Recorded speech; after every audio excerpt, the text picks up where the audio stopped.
Hello, everyone. Good morning, good evening, good afternoon. We are so excited that you are joining us here today.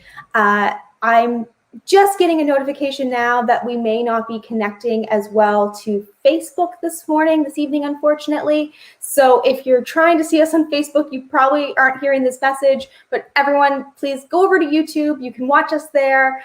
We are live, so we hope you're able to join us. My name is Amy. I am the Webinar Programs Manager at ApplyBoard. Again, thank you so much for being with us here today.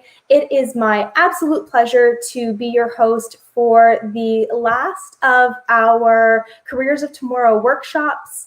We still have our social lives taking place, so don't miss those, but today is the last of our Career of Tomorrow workshop. So I am joined by a fantastic team from George Brown College. And introducing everybody momentarily is Ceit Butler. Ceit is blockchain consultant and professor for George Brown College, and she and her team are going to be telling us all about blockchain and decentralizing the future today. So we're excited to have her, excited to have her team. It's going to be a fantastic fireside chat. So I will, without further ado, turn it over to Ceit to introduce herself and introduce her team. Hi, Ceit. Hello. Thanks, Amy. Good morning, everyone, or afternoon or evening, depending on where you are. We're here to talk a little bit about our program and to talk about some of the exciting use cases for blockchain. I know a lot of people think Bitcoin and cryptocurrency when they hear blockchain technology, but there are so many other applications, and we'll talk about some exciting projects and use cases that are out there. So George Brown College, we launched our program in the fall of 2018. We have the first blockchain development certificate to be offered by a post-secondary institution in Canada, which is pretty exciting. We've gone through multiple cohorts, and today we have three, possibly fourth professor from the program joining us, as well as one of the students who is just finishing up his co-op term. So he'll be able to talk a little bit about the work term experience and the things that he's been working on there. So joining us, we have George Petrovich, Dave McKay, and Alim Kamisa, and Matthew Glezos.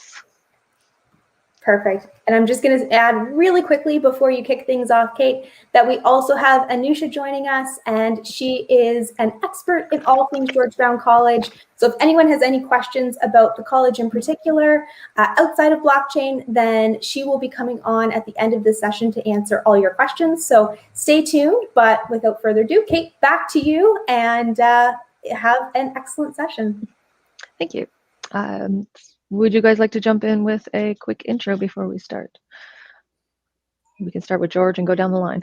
Sure, I guess I'll start first because when students enroll at George Brown, I guess I'm their first professor over there. I teach Introduction to Blockchain, which actually it's more of a blockchain architecture course where students learn all of the components and basically have projects afterwards. It's more of a business consulting course, problem solving, and no coding involved, so to say, because all the other courses after mine are pretty much coding.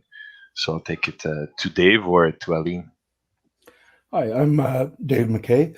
Excuse me. I'm a fractional CTO as well as a professor at George Brown College. What I cover in the course are some of the development programs. I cover design patterns, creating dApps using Hyperledger Fabric, as well as sort of presenting business ideas. We do a capstone project at the end, and I help people generate that. So I work in, I guess, about 5 different companies. I'm either an architect or a fractional CTO for. So I see a wide variety of projects and initiatives for hiring people. Next, Matthew, I guess. Or did you want to go first, Alim? Or no, Matthew, please go. So hi, I'm Matthew. I'm currently a student at George Brown at the Blockchain Development Program. I am in the final stages. I'm about to finish up my internship in the co-op program. I was always interested in blockchain and in cryptocurrency, and whatever I was doing, I was sort of studying it on the side. I do have an MBA in marketing, and that's rarely for the past few years where my career took me. But I really wanted to shift from amateur to professional, and George Brown really helped me do that. Awesome. Thanks, Matthew. Do a quick introduction. So my name is Aleem Kamisa. I've been with George Brown since I think the beginning of the program, 2018, 2019. And I've been teaching the industry applications course. And the goal of that course is really to introduce really interesting applications of blockchain technology across different industries and different functional areas. So, across digital identity, supply chain, getting into the more, into the more open blockchain applications as well across decentralized finance. And one of the interesting things we do in our course is actually run through, students run through a course project focused on actually developing a token economy to really give them a little bit of an understanding of how token economies work. And also, the crypto economics and the token economics that go behind it. And I've been in the blockchain space since about 2017, started in crypto mining, worked in a DeFi company, I consult with a number of blockchain companies, and also act as a fractional COO right now for an AI-based startup. And I'm going to hand it off to my co-prof, Mark Lejour, who I teach with. Mark, if you would like to do an intro. Hey, thanks, Aleem, and thanks everyone. Apologies for being late. My sound is okay? You have checked. Yes. Okay, thank you. Yeah, so I'm for the pleasure to co-teach that program with Aleem for a couple of years now. It's a pleasure all the time. So I think we are enjoying the teamwork here. It's very complementary because I have more of a background of a technical person. Although I've been in sales since about 10 years now. I started at Cisco and I jumped in the blockchain in 2016, 2017 when it became interesting for the enterprise, and eventually worked for Consensus in 2018 from the Toronto office in the consulting space. We ended up at the end of 2018 with about 300 people in the consulting arm of Consensus. And then I went a little bit on my own. I set up my own shop in 2019. And today I work with a not-for-profit organization that also is funding the co-op program for the George Brown program. We reimburse up to 75% of the salaries for the students. So we reimburse that to the employers, of course, as long as they have the students on their payroll.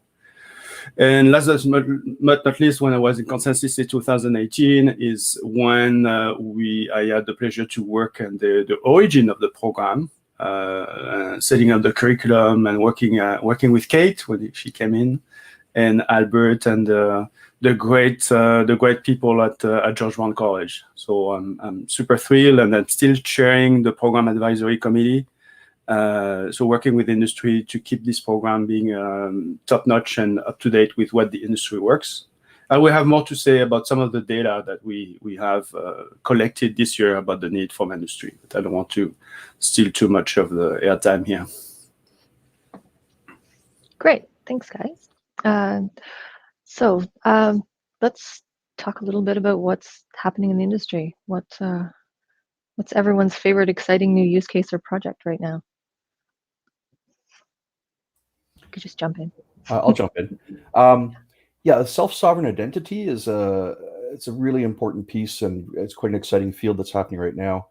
I came into this space because in creating blockchain systems, you're creating decentralized systems. And with a decentralized system, you need to know if you're doing it in an enterprise context, let's say, you need to know who people are and what they're allowed to do based on capabilities they have. So if someone's a lawyer, or if they are an accountant, or if they are, there's different things where we have legislation that complies that somebody with a special designation has to do something. And so we can do that with verifiable credentials, and verifiable credentials are verified by using a blockchain. So this is use case that I see a lot of, and it's something that's going to be used in online transactions, blockchain and not blockchain as well. So that's currently a big focus of what I'm doing and a lot of the projects that I'm working on outside of the college. Oh, that's a fantastic use case. And one of the big examples given is, say that you go to the LCBO, you have to present your driver's license to prove that you're of age, depending on how young you are. Your driver's license contains so much personal information beyond just proof that you're above the age of 19. There shouldn't be any reason to reveal all of that personal data to someone when you only need to verify that one single piece. So really giving people actual ownership over all of their data and letting them pick and choose what to verify is a fantastic use case with blockchain. Yeah, the pandemic has really accelerated this because we can't go and do things in person. So I'm working on a proof of concept with the province of Ontario and the TD Bank, where they're going to be issuing a driver's license from the province, and you can use that to open up an account online with the bank. So no longer having to go in and present credentials, you could do it online. Fantastic. Yeah, that's interesting because I used to work in the fraud department at a bank, and we always wondering how can we get people to do the process online, and fraud. We just couldn't see how we couldn't get more the fraud increase during that. So I feel like that'd be a really good use case for that. Yeah, it's actually when the government issues the verifiable credential, it's at a higher assurance level than the plastic driver's license because it can be verified at any point and machine verified. So that it's a cryptographic signature on it that shows that the government issued this to this person. And so that's a really powerful thing because documents can be doctored, whereas cryptography, as far as I know, in this case, it can't be. That's great. Aleem, what's your current favorite exciting project and use case that you've seen in the last year? Yeah, sure. So I think decentralized finance has really kind of come to the fore in a storm, and we've seen lots of interesting applications there. And the crux of DeFi is really about creating open, permissionless access to a new financial system that is built on open, decentralized blockchains. And the goal here is really to kind of, it's kind of a cliche word to say disintermediate, but ultimately we are disintermediating middlemen that kind of broker or administer transactions in the traditional financial world. So these middlemen can be like third-party administrators, brokers, any more traditional kind of financial platform that we're using today, including exchanges and depositories. So I think if you think about the opportunity there, it's really a massive, huge gain in efficiency going peer to peer. And it's not just about recreating existing kind of financial services and products on the blockchain. It's also about using things that are native to the blockchain, including tokens, to create entirely new incentive mechanisms that will allow for entirely new business models in the kind of open finance or decentralized finance space. So if you think about decentralized insurance, decentralized like trading, we have automated market makers. We have all sorts of lending and borrowing protocols. We have there's new terms which we can get into maybe a little bit later, kind of yield farming and liquidity mining. Stable coins, the list goes on. There's a whole slew of new interesting primitives and components of the DeFi ecosystem. Mark and I actually run with two of the co-founders. We run the DeFi Toronto Meetup, which takes place once a month. And we invite guests from all over the world, that are coming from really interesting DeFi projects and give them an opportunity to kind of present their interesting use case and share their knowledge with our audience. So yeah, so DeFi to me is definitely one of the more interesting use cases I think I've seen in the last year or two. Removing those middlemen, that lowers the cost to entry as well, right? And makes these things a little more accessible to people. be able Definitely. to participate. Yeah. Definitely. Yep. Mark, what's an exciting new use case that you've seen in the last year, or a project Yeah. that you're excited about right now? So I won't lie, DeFi is also very interesting to me, especially if you look at the CeFi, which is the centralized financial system. The existing financial system is going in such a direction, like from normal into quantitative easing, and more in a plan kind of mode, and increasing debt a little bit further from free market. And now we find that DeFi that we used to see at the other extreme is might be closer to the new normal, or the old normal. So DeFi is an interesting animal at this point in time. But I'd like to chat also what is it for, what's interesting, what's hot for individual persons, like those students that are taking the course at George Brown College. They want to know, okay, what kind of career is there for me? What's happening in industry? What are my job opportunities? And turns out that this year we worked very closely with George Brown College and ICTC on a special program for the financial services industry. So we know from ICTC reports, by the way, all this data is available online for free. And we have a site called etalentcanada.ca that you can find a lot of this information. I'm happy also to give you, to give you the links afterwards. We know that the financial services industry is mature for digital transformation. And this year, for the George Brown project, we went a little deeper to probe what is the situation with blockchain? What are those needs in terms of talents? What kind of job opportunities? And we found out that the software developers are in really very high demand, as we suspected. And we also found that those FSIs, or financial services institutions, they're also looking for business architects. So people are not just coding, but people that are also able to be the bridge between the business needs in terms of features, instead of where the business is going, and the technical realm, where you need to put into some kind of a plan and an architecture what the solution is going to be. So it is absolutely exciting right now for students that are considering or taking the courses, and Kate is there Kate is not my witness.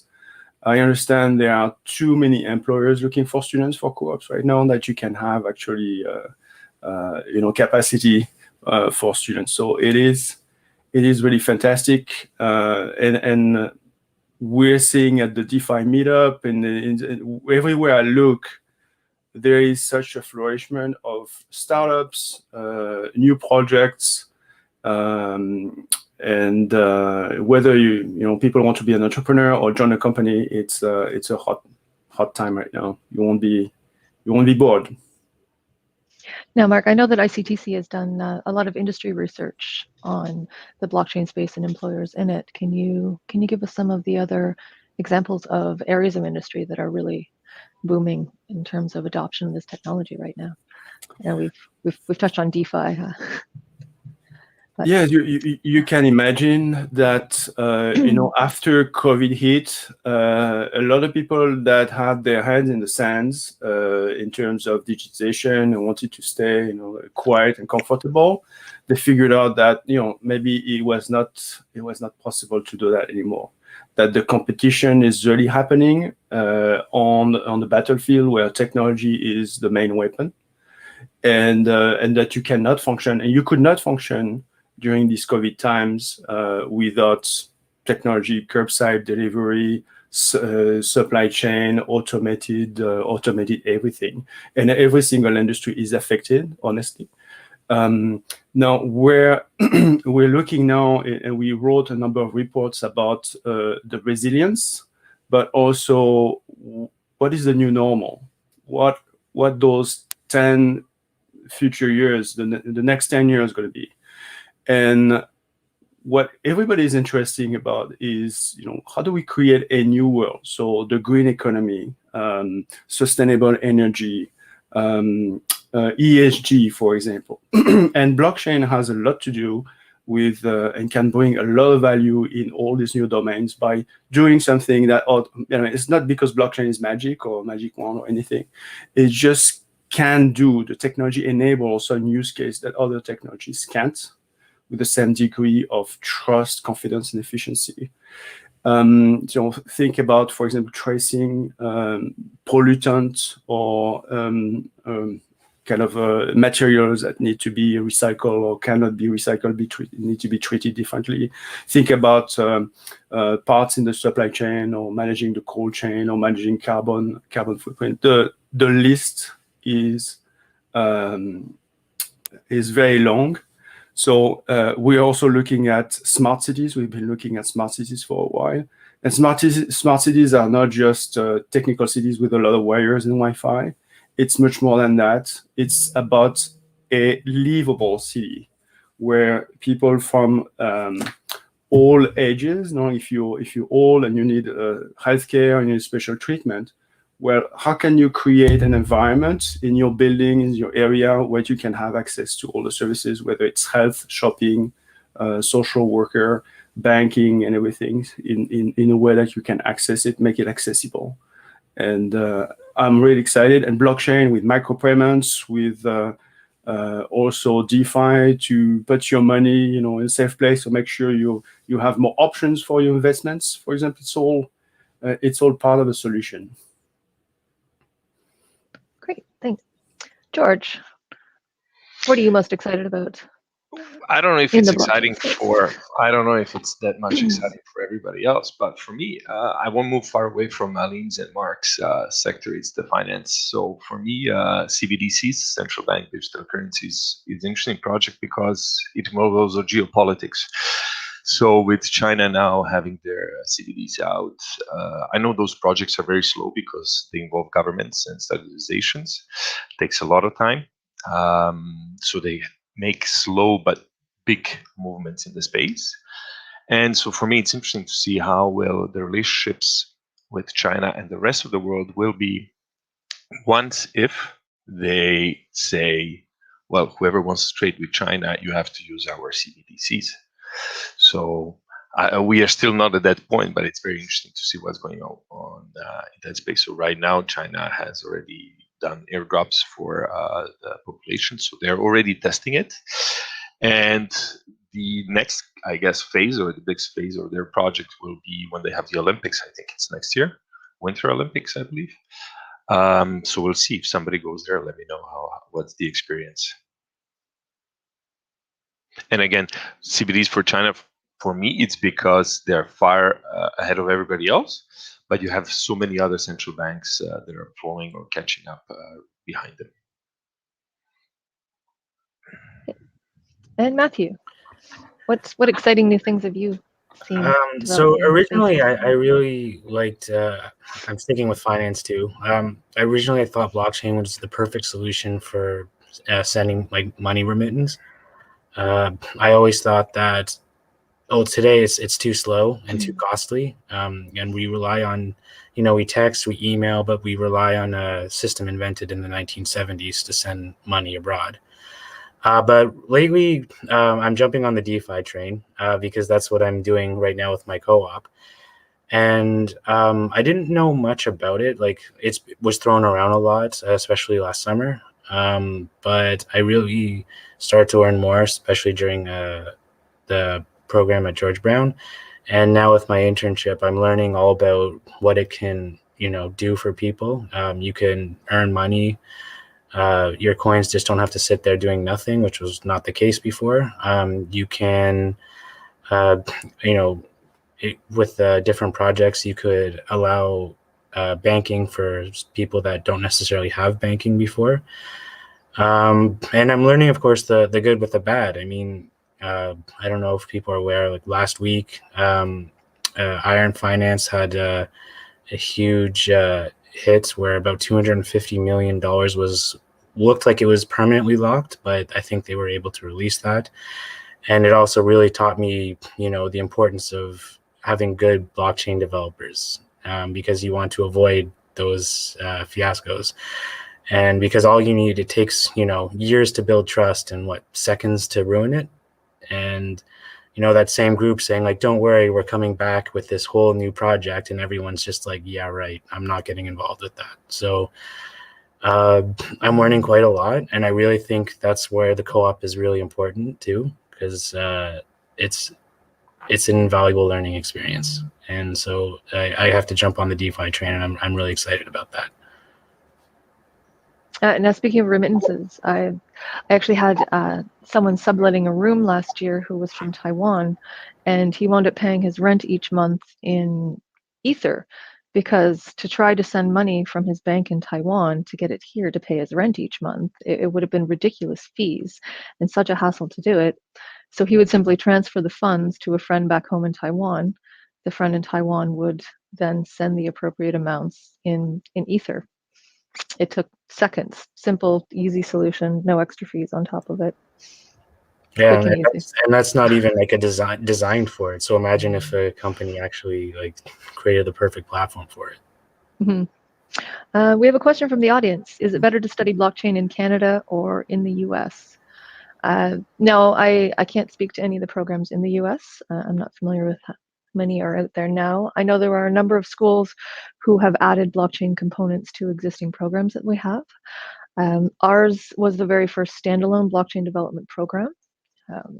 I think it's pretty great. My opinion might be a little biased, but we try to give a really well-rounded education there. We start with blockchain theory and full stack development in the first semester. We go straight into full-on blockchain development in the second semester. And then our third term is a work term with the option of a paid or unpaid internship for co-op, or the chance to work on an industry-led work integrated research project.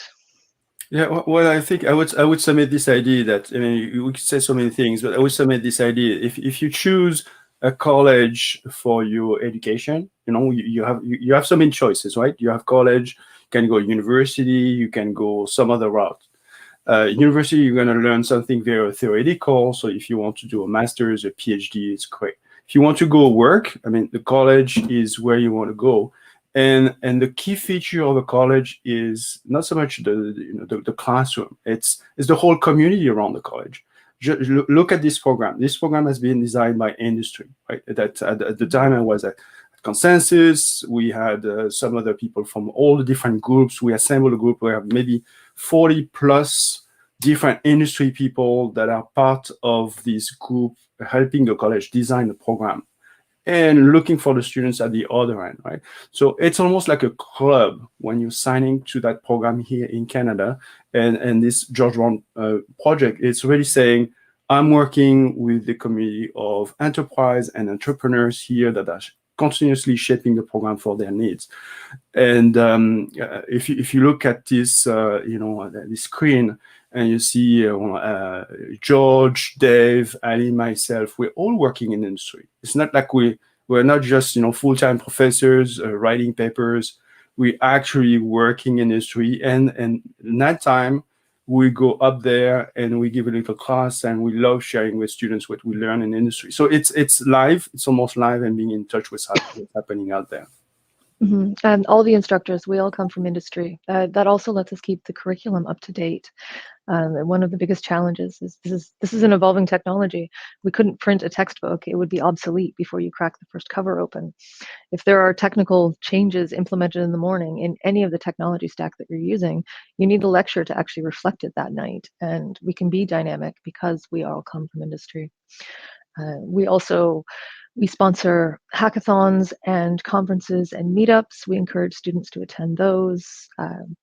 We go out, the field education industry liaison and myself, and promote the program at various events. We promote the students. We bring in job opportunities. The program is at George Brown is really firmly entrenched with the local industry here. I might as well, a little bit maybe cheesy, but all of our students that come, they're already very good in software engineering or development. So it's kind of a Top Gun school. So everybody is already good, but we make them better, right? Also, just to add, we did have a couple of students from US to Canada, so they had kind of a choice to do the studies in US, but they picked Canada. So I think that this program is really good across the board, maybe on the continent as well. And in the well, actually, Toronto itself is a real hotbed of blockchain technology. A lot of the development of Ethereum took place here. There's a huge startup community around blockchain here. We have a lot of resources here in Canada. So in Toronto, we have Dr. Adi Mashatan at Ryerson University, who's just been made a Canada Research Chair. We have out at UBC, there's Vicky Lemieux, who runs a blockchain program out there. I forget the name of the guy at Concordia who does it. In the US, equivalent would be Mary Lassity runs a blockchain program that's highly recognized out of the University of Arkansas. So you can study it anywhere. I recommend studying online. That's what I recommend. And actually, our George Brown College program has been online since the pandemic, and I'm finding it's a great way to teach this stuff. And I'll also add, we also have, I think, Dr. Fan Long, who's based out of Toronto, who's a Turing Award winner and one of the founders of Conflux, another L1 blockchain that's gaining a lot of traction. And I think one of the decisions to study in one place or another might be just focused on how open is that area, that jurisdiction to blockchain tech. Is it highly regulated? Is the government open? Do they understand the implications of stifling the technology if they overregulate? One of the amazing things we have going here in Ontario and across Canada is most regulators, like the Ontario Securities Commission, which would be the kind of the counterpart to this in the US would be the Securities Exchange Commission.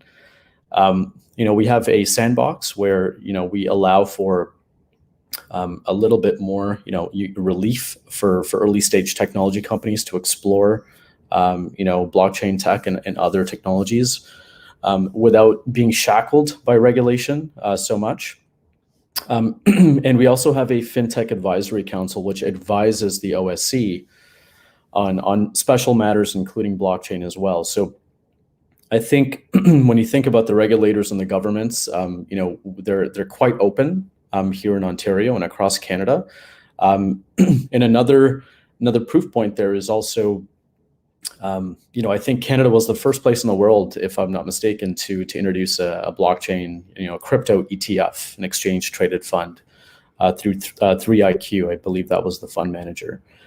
And like Dave said, there's a lot of blockchain projects that have kind of emerged from Toronto. And I think another one is Tendermint and Cosmos, if I'm not mistaken, which also has a very big presence in Berlin.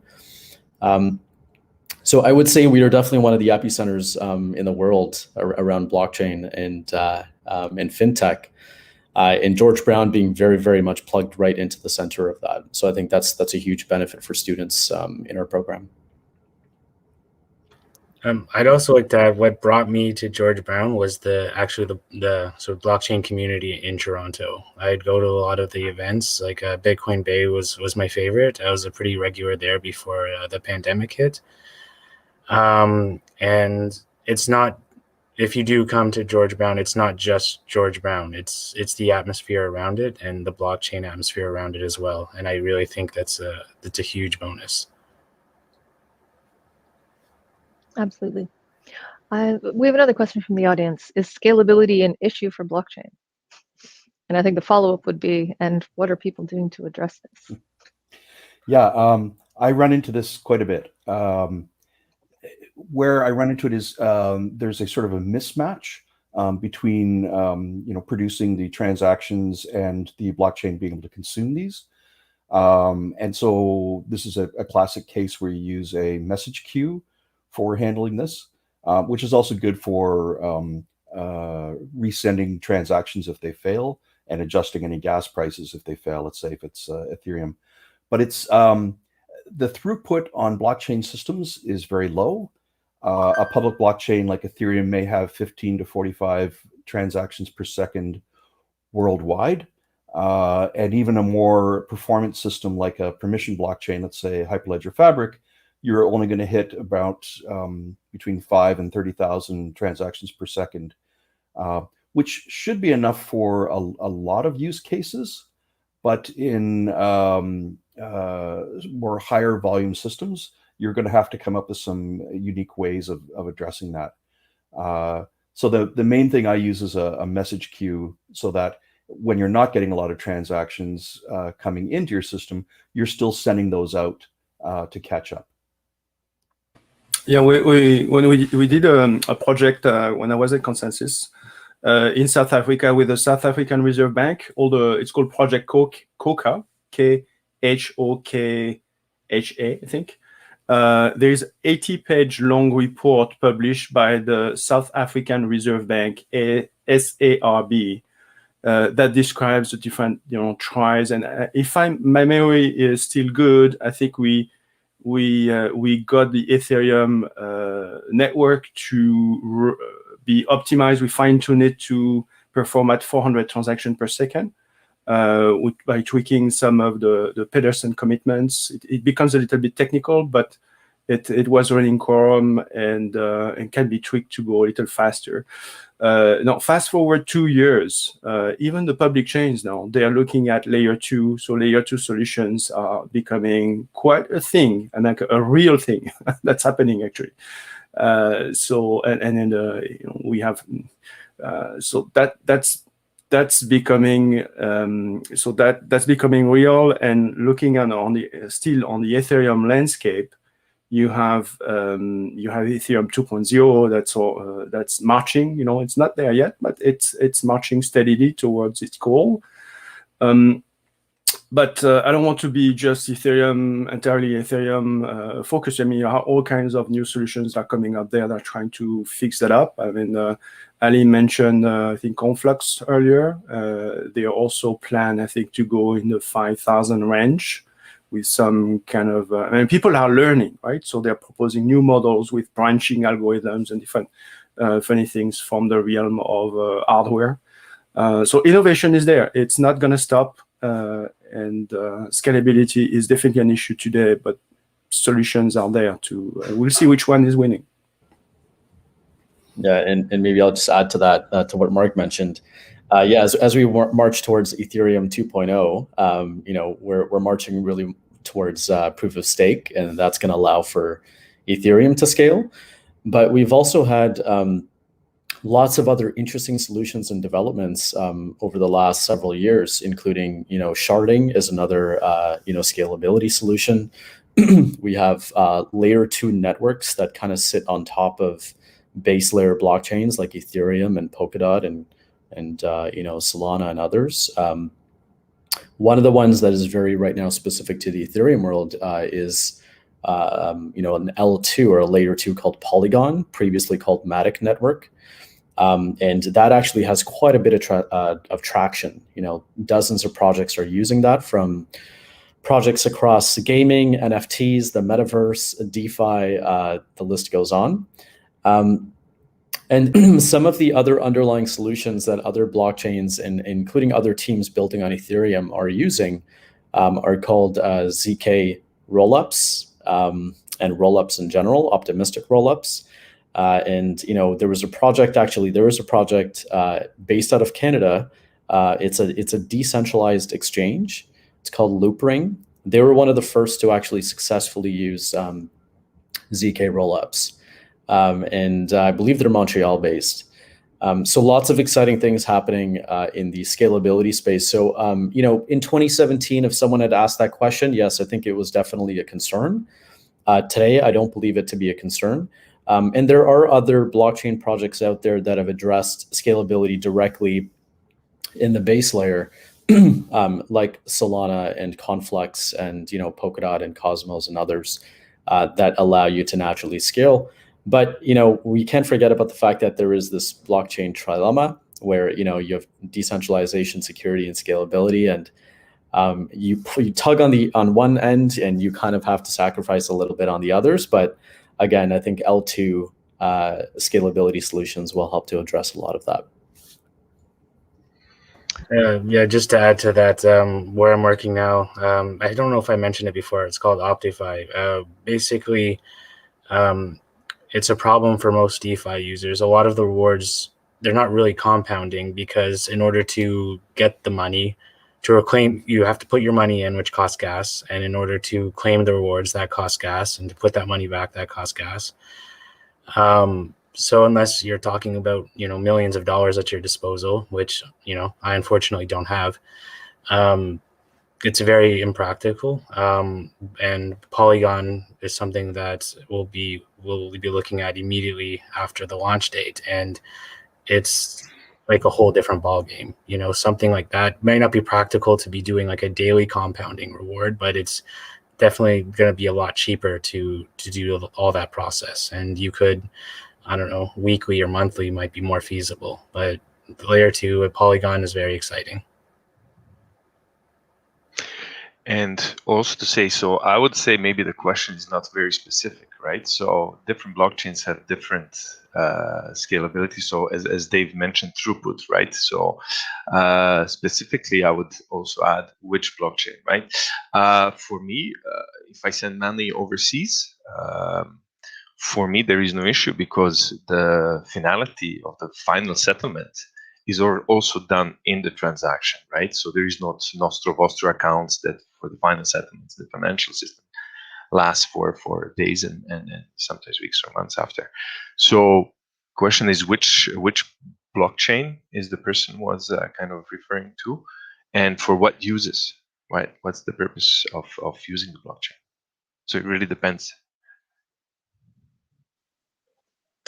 We have 2 more questions. First, we are increasingly moving towards a circular economy. I hear blockchain consumes a lot of energy. How do you see the future of this technology evolving, considering it is so energy dense?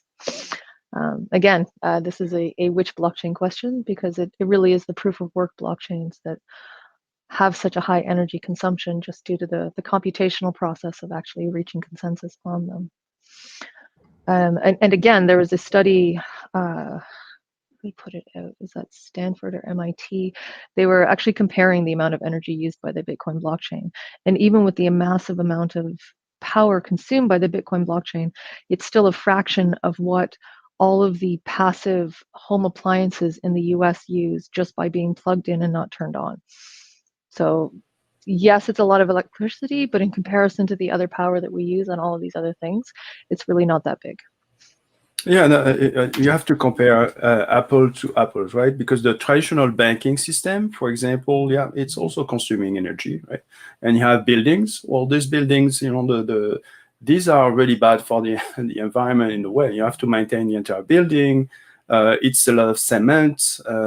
All this has a cost, right? So I'm hearing a lot about the cost of Bitcoin or other proof of work, but I'd like to see exactly those numbers. What are the numbers? How do we compare things, that are comparable?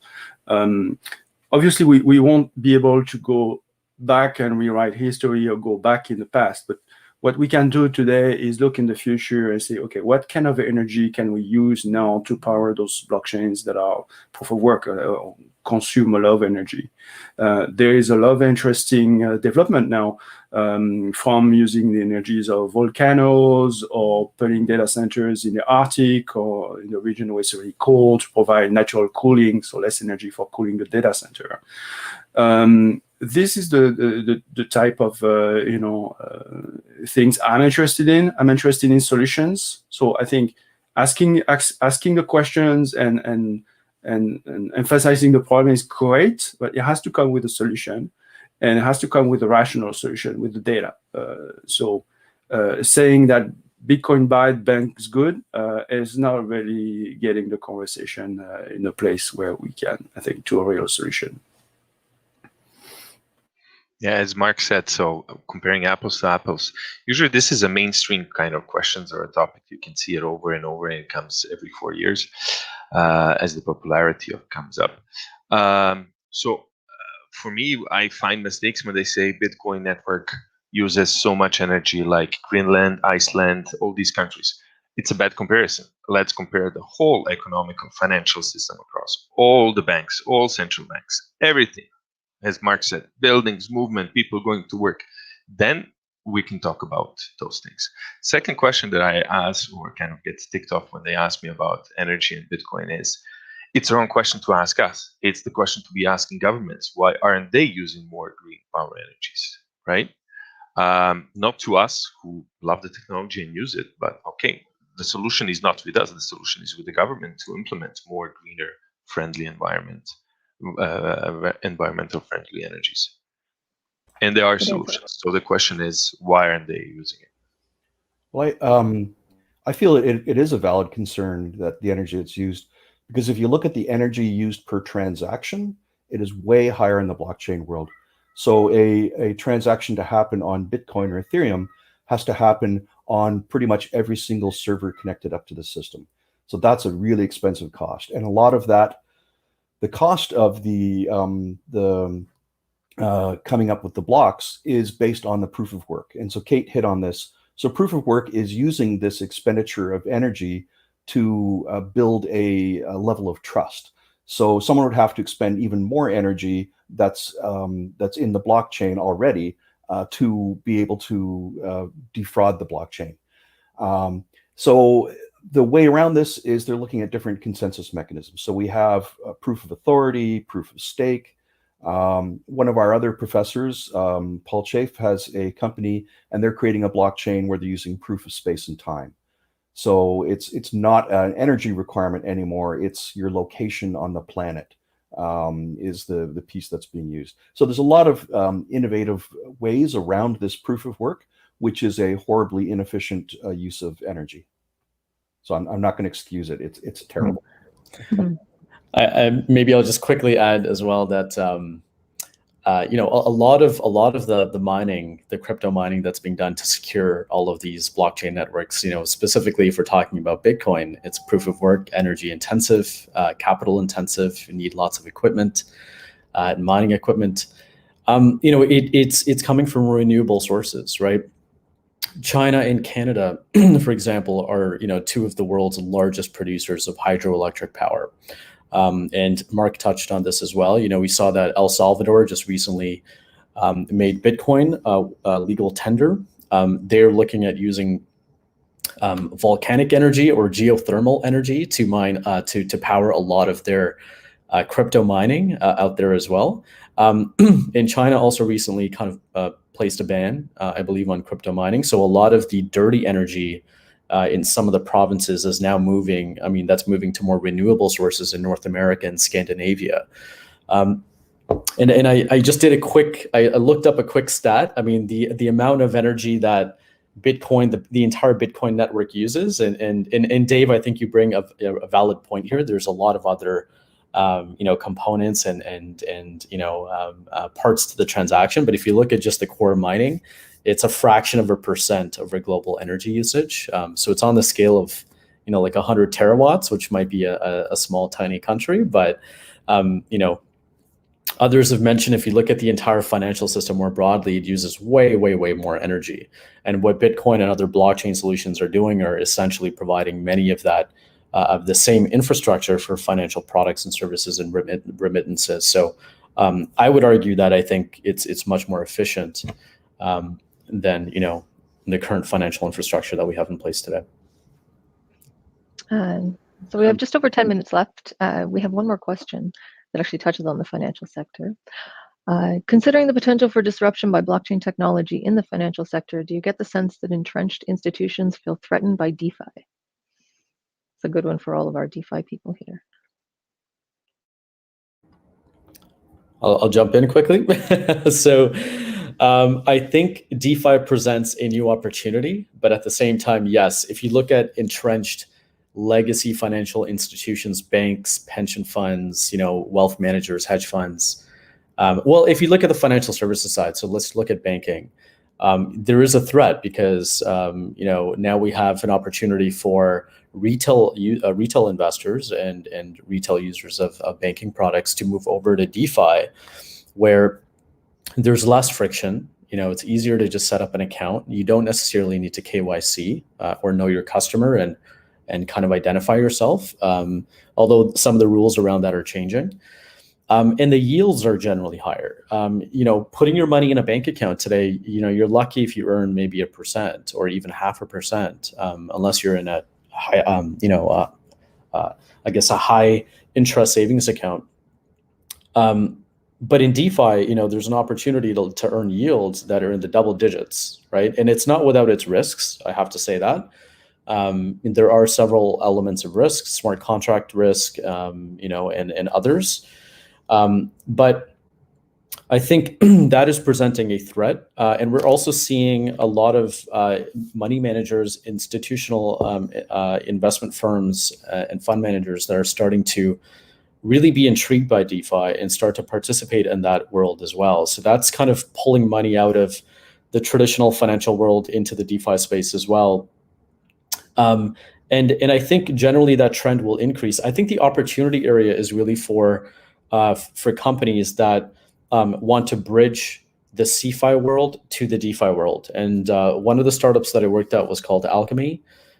They're kind of doing that right now, where they're building a compliant way for centralized financial institutions to participate in DeFi. And by compliant, meaning, KYC, AML, and all those important protocols are in place. So I think there is a threat, but at the same time, I think there's an opportunity, and it really depends on where traditional firms want to move. Do they want to move where the opportunity is, or do they want to continue to fight? Yeah.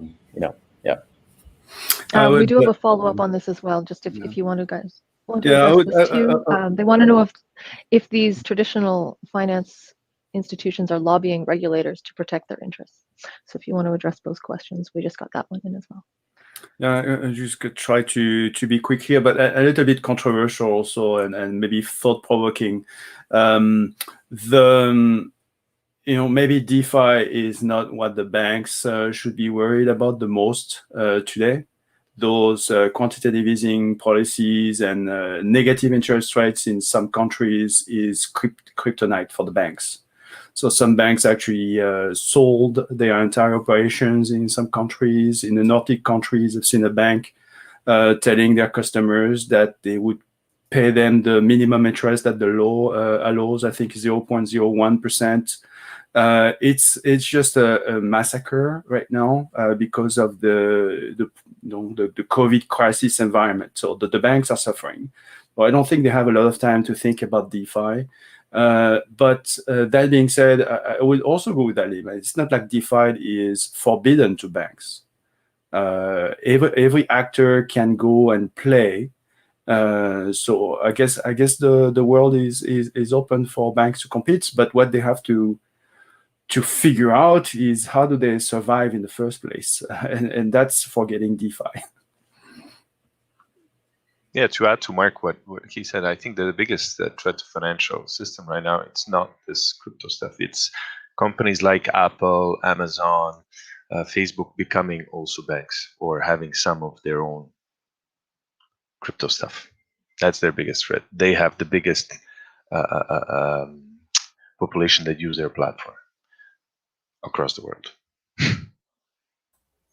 Yeah, I see established industries don't like change because they have things very comfy for them. It's easy for them to dismiss blockchain and DeFi because, one, blockchain's hard to understand. And so, taking the time to learn it, if they're not motivated to learn it, they're not going to. There's been a lot of early steps, which could be perceived as missteps in the blockchain world. So they see these low throughput systems that take up a lot of energy and they're clumsy to use. And so they dismiss this as not being a threat. And so we've seen this, technology plays come in all the time. People felt that CDs wouldn't replace vinyl, and then they thought that the digital files wouldn't replace CDs. So, the music industry had to do some waking up. And to a good point there, these people who are comfy in their established industries where they've been making a lot of money, as soon as they do see competition, a cheap way of competing with that without having to change what they do is to go in and try to get legislation on their side.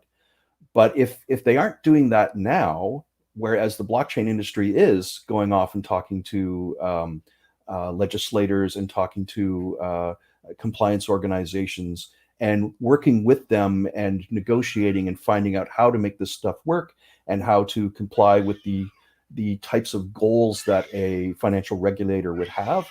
So as long as that all comes together, blockchain is going to sail through, and it's going to be too late for them to sort of legislate against it.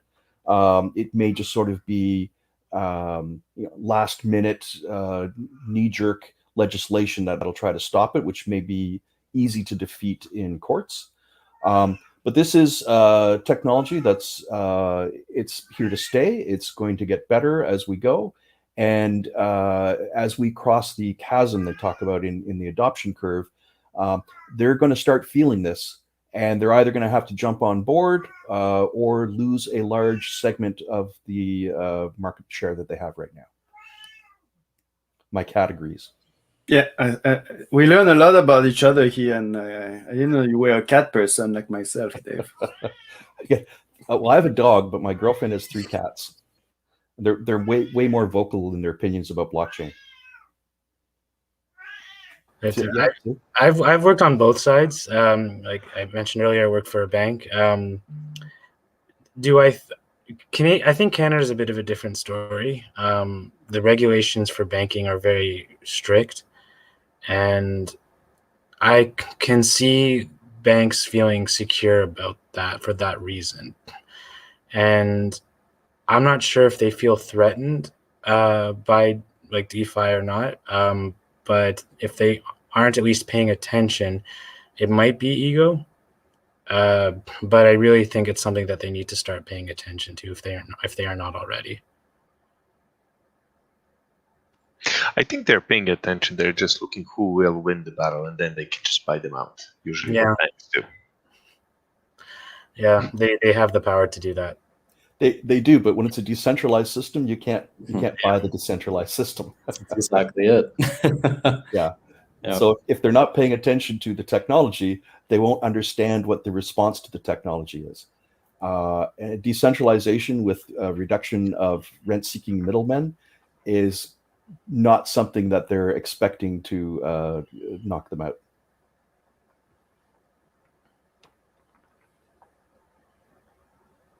All right, we have 3 minutes left.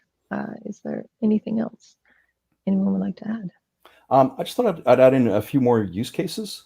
So I also work with an organization where we create NFTs.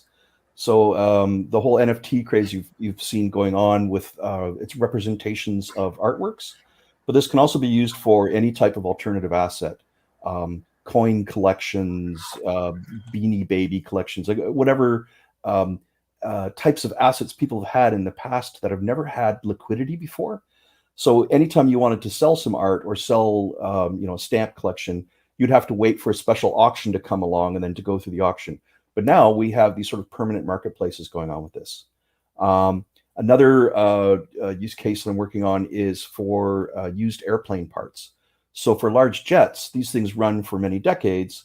And if it's out of commission for a day or a few hours, they lose a lot of money. So by having these parts available in a secondary marketplace, you can get your plane back up and running faster. And this needs to be a decentralized marketplace because the existing secondhand marketplaces are full of fraud and shenanigans and things. So having a blockchain to be able to show that the part does exist, the provenance of the part, and that the people who have either refurbished the part or have supplied the part have the proper authorization to state that this part is ready to go on a plane. And I think those are sort of the big ones. And I guess the other one is this using the verifiable credentials through a blockchain for a variety of things. So we're using it for down in the United States, they have a problem with they have a problem with guns, let's say, a big problem with guns. And one of the things they have is when you go to buy a gun, you have to fill out all sorts of paperwork on it. But there's a secondary marketplace where people sell guns individually. They have these gun swaps and things like that. At that point, there's no paperwork. So how do you handle that? Well, that sounds like a decentralized situation where you could use verifiable credentials to handle that. So lots of use cases for blockchain, not just DeFi. Supply chain provenance, that's another good one, especially for things like organic and gluten-free. If you really want to be able to scan the QR code on the project and be able to see all of the certifications from every step along the way, from the farm where it was picked to the facility where it was processed, all of that can be tied to a simple QR code. And if I could just add one more thing, if I could, I just would like everyone to see, if I could just name the company that I worked for, it's called Optify, and I really want everybody to see that, just to see as an example of what type of company you can work for when you join this program. Because learning's fun, but a lot of people, the end game is, of course, employment. And it's, you know, where I'm working, it's really exciting, and there's going to be a lot of companies that I feel that are going to be exciting to work for as well.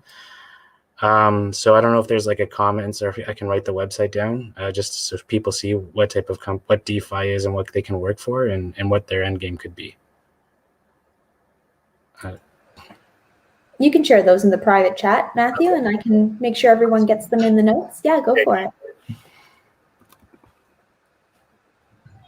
Maybe a last thing or last comment to add to this is, I think that the education is very important, right? Somebody mentioned the problem of scalability as an issue or a problem to blockchain.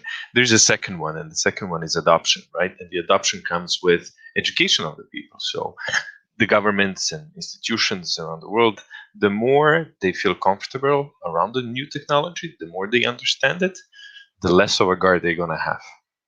So education plays, kind of, to say all the questions that we had and everything that we discussed, it kind of points to one thing for me, and it's blockchain adoption, and solution to it is education.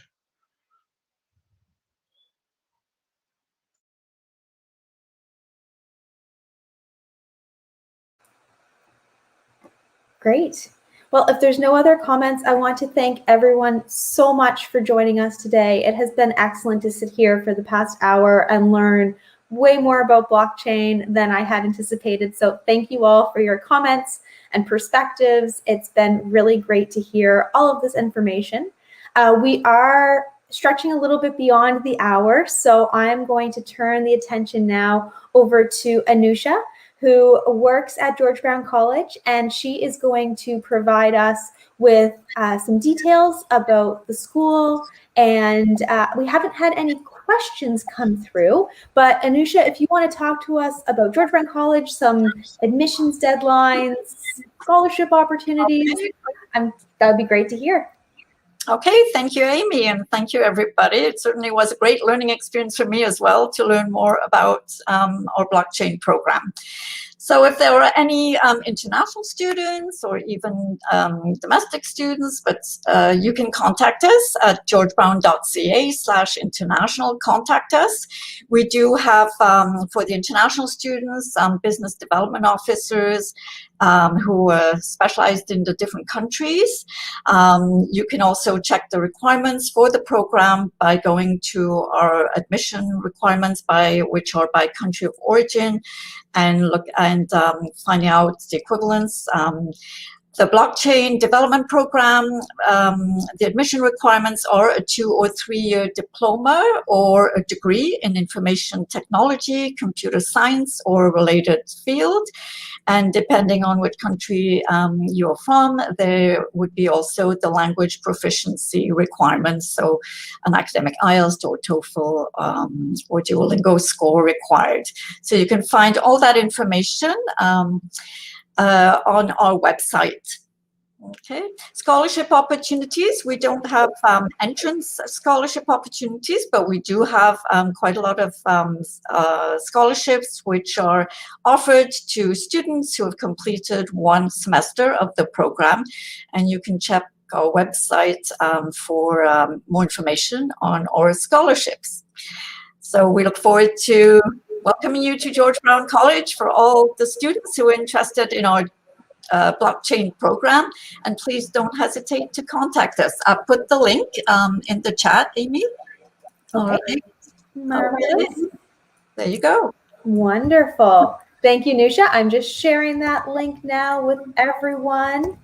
There we go. Perfect. Thank you so much. And thank you again, everyone, for this session. It has been fantastic speaking with all of you today. A little plug, if you are sold on George Brown College and their blockchain program, then absolutely check out the ApplyBoard platform as well for those details. And we really hope that this session has brought you some more information about blockchain. Hopefully you've learned some things that you can take away. And that is the end of our Careers of Tomorrow workshop. Thank you for being with us for these sessions. They will continue to sit on YouTube moving forward and Facebook as well. So we hope if you've missed anything or you want to watch them again, or if you're just joining for the first time, that you're able to rewatch the content and learn some more. ApplyBoard does continue to bring new content all the time. So make sure you subscribe and follow us so you're not missing us when we go live, and you're always kept up to date. So thank you again, George Brown College. Thank you again, everyone who joined us, and we'll see you next time. Bye.